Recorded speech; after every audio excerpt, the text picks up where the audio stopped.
Certains meurtriers ne font pas que tuer leurs victimes. Il arrive des fois où certains vont encore plus loin. Ils les mangent. Je vous raconte aujourd'hui l'histoire de 10 cannibales qui ont marqué l'histoire et qui ont commis l'impensable.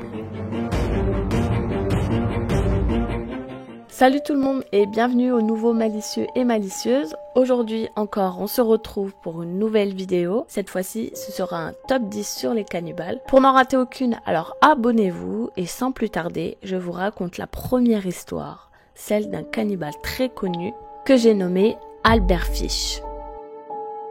Cet Américain a violé, assassiné et mangé de nombreux enfants. Cet homme est vraiment l'un des pires tueurs en série que l'on connaisse. Il réunit en lui toutes les pires atrocités auxquelles on peut penser. Cannibalisme, pédophilie, sadisme, voyeurisme, autocastration, c'est l'un des pires monstres que les États-Unis aient connus. Il avait déclaré prendre du plaisir à manger des enfants et à s'imaginer en train de le faire. Il est allé jusqu'à adresser une lettre à la mère d'une de ses victimes en lui expliquant à quel point sa fille fut agréable à manger. Lorsqu'il fut arrêté, des médecins l'ont examiné et ont trouvé plus d'une vingtaine d'aiguilles dans son corps qu'il s'introduisait lui-même par pur plaisir. Officiellement, il a reconnu le meurtre de 4 enfants, mais plus de 400 assassinats et viols lui sont reprochés. Il a été condamné à mort et exécuté sur la chaise électrique le 16 janvier 1936. Intéressons-nous maintenant à Edmund Kemper. Ce tueur en série américain a pris goût au meurtre quand il s'en est pris à ses grands-parents alors qu'il n'était qu'un adolescent.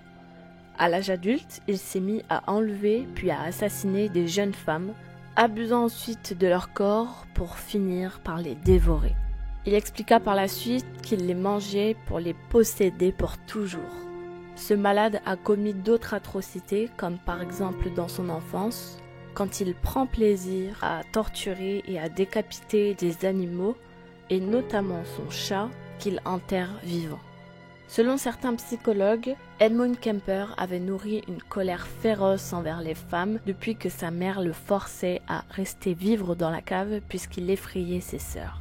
C'était un homme imposant qui faisait plus de 2 mètres et près de 130 kilos et qui était particulièrement intelligent et organisé pour ses meurtres. Il finira par tuer également sa mère, qu'il décapite et dont il dispose la tête sur la cheminée pour l'utiliser comme cible de jeu de fléchettes. Il a été condamné à la perpétuité en 1973 et il est actuellement emprisonné en Californie. Poursuivons avec le cannibale de Rothenburg, Armin Meiwes. En mars 2001, il publie une annonce sur internet dans laquelle il affirme chercher un homme entre 18 et 30 ans désirant être mangé. Cette annonce est tout à fait sérieuse et elle avait d'ailleurs reçu un grand nombre de réponses. Parmi les volontaires, il y avait un certain Bernd Brandes, un ingénieur de 42 ans, originaire de Berlin. Les deux hommes se rencontrent et, après avoir longuement discuté de la façon dont Bernd allait être mangé, les deux décident d'un commun accord de découper les parties intimes de Bernd et de les déguster ensemble. Après avoir mangé, Armin attaque Bernd par surprise en lui donnant de nombreux coups de couteau dans le cou, ce qui va le tuer. Ensuite, il le transporte dans sa cave où il le pend par les pieds, il l'étripe et le découpe en plusieurs morceaux. Il va tout stocker dans son congélateur pour pouvoir les manger plus tard. La scène a duré plus de 9 heures et Armin avait pris soin de tout enregistrer. Le 10 décembre 2002, alors qu'Armin recherche une deuxième victime consentante, il est arrêté par la police après qu'un étudiant ait alerté les autorités. Les enquêteurs vont alors trouver plus de 30 kilos de viande humaine à son domicile et il passe aux aveux. Armin déclare regretter son geste, mais garde tout de même un bon souvenir de ce repas.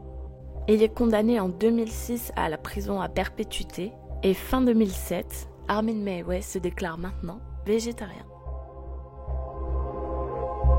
Si vous voulez la partie 2 avec la suite de notre top 10 cannibales, alors mettez un maximum de commentaires et abonnez-vous pour que je vois si cela vous a plu. Je vous invite également à rejoindre notre Discord sur lequel on se retrouve pour parler d'histoires mystérieuses, jouer à des jeux ou tout simplement discuter. Le lien est dans la description et en tout cas, on se dit à la prochaine histoire. Ciao!